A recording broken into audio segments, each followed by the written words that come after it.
बिस्मिल्लाहिर्रहमानिर्रहीम। अस्सलाम वालेकुम डियर स्टूडेंट, कैसे हैं आप सब लोग। उम्मीद करती हूँ ठीक ठाक होंगे। स्टूडेंट, आज की वीडियो बहुत ज़्यादा इंपॉर्टेंट है। Nursing examination board point of view से LHV पार्ट 1 में जो स्टूडेंट हैं उनके लिए खुसूसी वीडियो है। मिडवाइफरी और ऑब्स्टेटिक का जो हमारा सोल्व पेपर चल रहा था, आज हम ऑब्स्टेटिक का पेपर करेंगे जो हमारे प्रीवियस 5 साल पेपर्स हो चुके हैं, जिसमें बहुत ज़्यादा इंपॉर्टेंट सवालात पूछे जा चुके हैं और मल्टीपल टाइम्स रिपीट हैं। आज मैं आपको बताऊँगी कि वो कौन कौन से सवाल हैं जो मोस्ट इंपॉर्टेंट हैं, जो इस बार भी आपको पेपर में आ सकते हैं।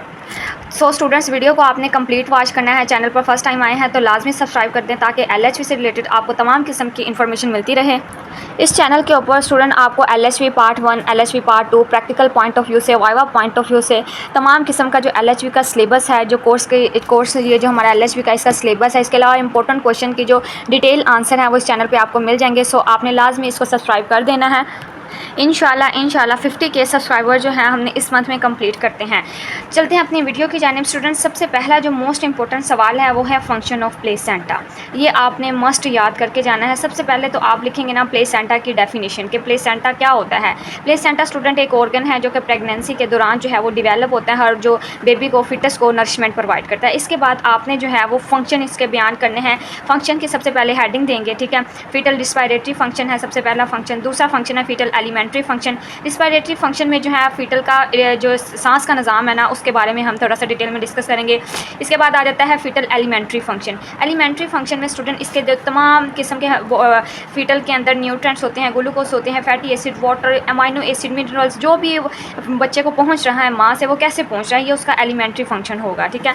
तीसरा फंक्शन है उसका fetal endocrine function. Endocrine function में स्टूडेंट हार्मोन्स वगैरह आ जाएंगे, जैसे कि प्रोटीन हार्मोन है। इसके अलावा ह्यूमन प्लेसेंटल लैक्टोजन हार्मोन है, स्टीरॉयडल हार्मोन है। स्टीरॉयडल हार्मोन्स 2 हार्मोन्स में कन्वर्ट है, या प्रोजेस्टेरोन और एस्ट्रोजन। तो इसके बारे में हमने थोड़ा थोड़ा जो है ना वो डिटेल में बता देना। हमारा ये 5 नंबर का सवाल है। 5 नंबर का A पार्ट है और 5 नंबर का ही B पार्ट है। B पार्ट में मैं आपको बताती हूँ कि मोस्ट इंपॉर्टेंट जो सवाल पूछा गया है वो कौन सा है। इसके अलावा स्टूडेंट हमने लिखना है fetal barrier function. Barrier function से मुराद है कि कौन सी ऐसी चीज़ें हैं जो माँ से बच्चे को नहीं पहुँचती, कौन सी ऐसी चीज़ें हैं जो उसके लिए हार्मफुल होती हैं। हर चीज़ तो बच्चे तक पहुँचाना ज़रूरी नहीं ना है, यानी माँ के अंदर कोई ऐसी चीज़ें होती हैं जो कि आगे जो है कन्वर्ट नहीं होती, तो वो बैरियर फंक्शन होता है, ठीक है। फिर आ जाता है एंजाइमेटिक फंक्शन, जिसमें एंजाइम्स की हम बात करते हैं, और इसके अलावा इम्यूनोलॉजिकल फंक्शन। इम्यूनोलॉजिकल फंक्शन में उसकी इम्यूनिटी आ जाएगी, ठीक है। स्टूडेंट, इस वीडियो में मैं आपको जस्ट जो है वो इंपॉर्टेंट हेडिंग्स बता रही हूँ, इंपॉर्टेंट सवालात बता रही हूँ। अगर आपको इसकी डिटेल चाहिए, आपने ये सवाल अच्छे तरीके से याद करना है कंप्लीट, तो आप function of placenta by LHV info search करेंगे यूट्यूब के ऊपर, तो आपको ये लेक्चर मिल जाएगा। और उस वीडियो में स्टूडेंट मैंने बहुत अच्छे तरीके से डिटेल के साथ एक्सप्लेन किया हुआ है हर सवाल को। दूसरा सवाल जो है B पार्ट, वो है क्लोस्ट्रम। इसके बारे में भी मैंने डिटेल से वीडियो बनाई हुई है, आप सर्च कर सकते हैं क्लोस्ट्रम बाय LHV इन्फो, ठीक है।